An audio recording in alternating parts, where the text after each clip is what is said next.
आज के दिन भारत ने ब्रह्मोस के दो ऐसे परीक्षण किए हैं कि चाइना के तोते उड़ गए। इंडियन एयरफोर्स ने यह जानकारी दी है कि पहला परीक्षण किया गया है सुकोई 30 MKI एयरक्राफ्ट से और दूसरा परीक्षण जिसके बारे में चर्चा कम हो रही है मगर यही ज्यादा महत्वपूर्ण परीक्षण था। महत्वपूर्ण इसलिए था क्योंकि थोड़े ही दिन पहले रशिया की मॉस्को शिप के ऊपर यूक्रेन ने 2 नेपच्यून मिसाइलें दागी थी और उसके बाद में यह डूब गया था, ऐसी बातें बताते हैं। वैसे रशिया का कहना है कि नेपच्यून मिसाइल्स की वजह से उनका युद्धपोत नहीं डूबा, मगर फिर भी यहां पर जानकारी जरूरी है कि नेपच्यून मिसाइल और ब्रह्मोस मिसाइल में अंतर क्या है। वेस्टर्न मीडिया ने बहुत सारा शोर मचाया था कि मॉस्को को डुबोने वाली जो नेपच्यून मिसाइल है यह बहुत ही ज्यादा तेज शक्तिशाली मिसाइल है और देखा जाता है कि यह काफी कुछ यूएस की टोमाहॉक मिसाइल जैसी दिखती है और उसी प्रकार से काम करती है। यूएस की टोमाहॉक मिसाइल और यूक्रेन की नेपच्यून मिसाइल का ऐसा धुआं मचा रखा है, जबकि असलियत यह है कि ये दोनों की दोनों मिसाइल ब्रह्मोस के सामने बिल्कुल कबाड़ा है। और इसी बात का मुजाहिरा करने के लिए ब्रह्मोस मिसाइल को दागा गया बिना वॉरहेड के और ये जो तस्वीरें जारी की जा रही हैं ये सबसे ज्यादा तहलका मचा रही हैं डिफेंस सेक्टर में। जब भी मिसाइल की टेस्टिंग होती है तो उसके ऊपर वॉरहेड नहीं लगाया जाता, मगर इतनी तेज गति से अगर मिसाइल जाके किसी से टकराती है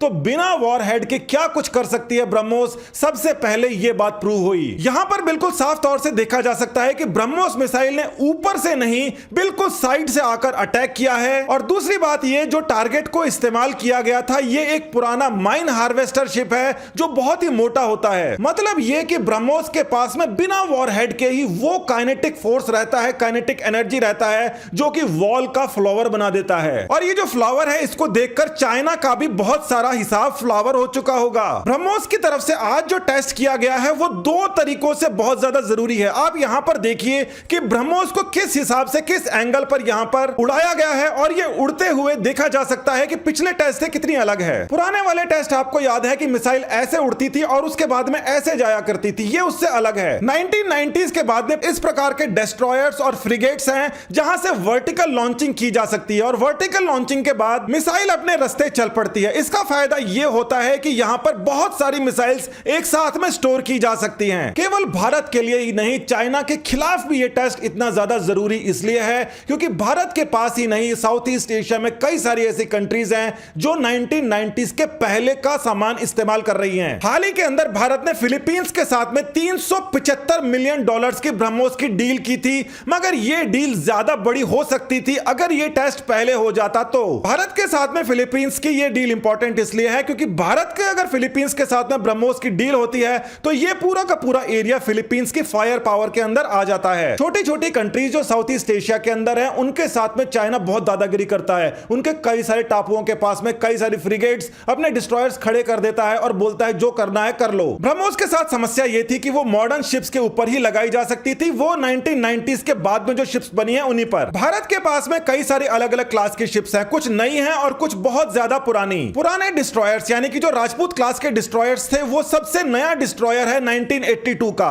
बाकी तो इससे भी ज्यादा पुराने हैं। इसके बाद में नंबर आता है दिल्ली क्लास के डिस्ट्रॉयर्स का जो कि सबसे जो नया है वो 1992 का है, मगर आज जो टेस्ट किया गया है वो इस दिल्ली क्लास के डिस्ट्रॉयर से ही किया गया है। दिल्ली क्लास के बाद के जो डिस्ट्रॉयर्स इंडियन नेवी के अंदर हैं उनको कोलकाता क्लास और विशाखापट्टनम क्लास कहते हैं। अभी तक जो ब्रह्मोस थी वो इन कोलकाता क्लास के डिस्ट्रॉयर्स के ऊपर लगी हुई थी और इसी की वजह से इंडिया का जलवा था। नेवी के लेटेस्ट डिस्ट्रॉयर्स यानी कि विशाखापट्टनम क्लास के जो डिस्ट्रॉयर्स हैं वो अभी आ चुके हैं और आने वाले भी हैं। ये बहुत ही ज्यादा सोफिस्टिकेटेड डिस्ट्रॉयर्स हैं और इनसे भी ब्रह्मोस की वर्टिकल लॉन्चिंग की जा सकती है। इंडिया के पास में डिस्ट्रॉयर्स के अलावा बहुत सारी फ्रिगेट्स और कॉर्वेट्स भी हैं। आज का जो टेस्ट हुआ है उसके बाद में इन सभी फ्रिगेट्स और कॉर्वेट्स के ऊपर ब्रह्मोस को तैनात किया जा सकता है और भारत की शक्ति मान लीजिए 100 गुने से भी ज्यादा बढ़ गई है। अब देखिए इंडिया के पास इतना सारा पैसा नहीं था और देखा जाए तो पुरानी सरकारों की इतनी नियत भी नहीं थी कि बहुत सारा पैसा खर्चा करे, एयरक्राफ्ट कैरियर्स बनाए। चाइना और अमेरिका इस बारे में बिल्कुल पीछे नहीं है, उनके पास में एयरक्राफ्ट कैरियर्स भी हैं और जब भी ये एयरक्राफ्ट कैरियर्स निकलते हैं इनके साथ में बहुत सारी अलग फ्रिगेट्स, इनको सपोर्ट करने वाली बहुत सारी शिप्स भी होती हैं। अब आज जाके जो टेस्ट हुआ है उसके बाद में एक छोटी सी फ्रिगेट भी इस काबिल बन जाएगी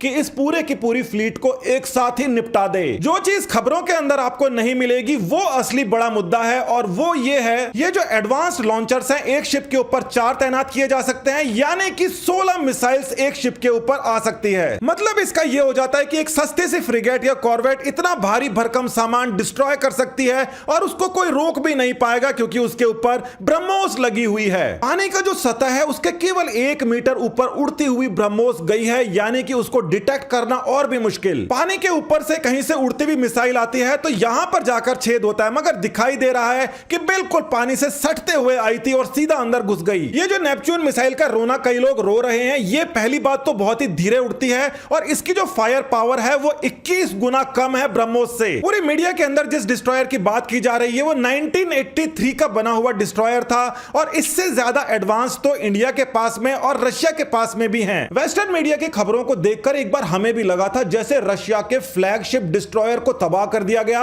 अब पता पड़ रहा है वो बहुत पुराना था और जो मिसाइल वहां पर इस्तेमाल की गई है उससे 21 गुना ताकतवर मिसाइल इंडिया आज परीक्षण कर चुका है। यह है हमारी ताकत। नमस्कार, धन्यवाद, जय हिंद।